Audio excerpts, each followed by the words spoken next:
के दिन गे छोड़ी 9 दिन तू कैलू नवरात अगटहरकवे से दर्शन करबोगे छोड़ी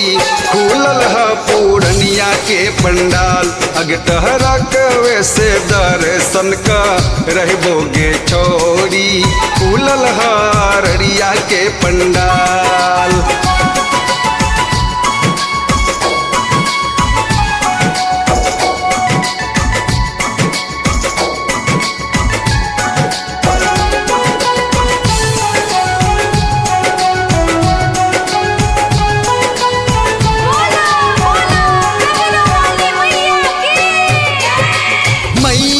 के कृपा जे पर तोगे छोड़ी बनल रहतो जिंदगी तोहार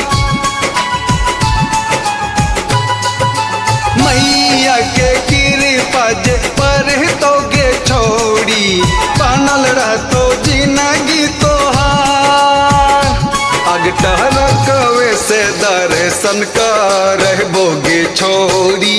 खुलल है किशनगंज के पंडाल अगटहरकवे से दर्शन करबोगे छोड़ी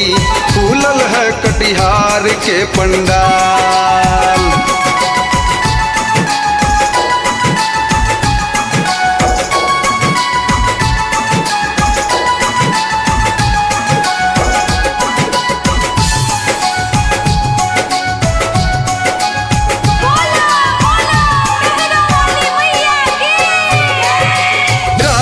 मनीषवा छोट हवा के छोड़ी करहई पूजा होरी पाठ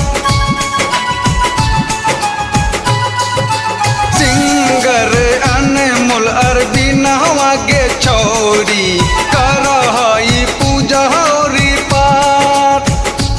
अगटहरकवे से दर्शन करबोगे छोड़ी खुलल है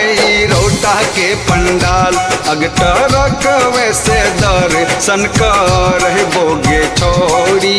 खुलल है भैंसी के पंडाल अगटहरकवे से दर्शन करबोगे छोड़ी खुलल है सिसुआ के पंडाल अगटहरकवे से दर्शन करबोगे छोड़ी खुलल है भैंसी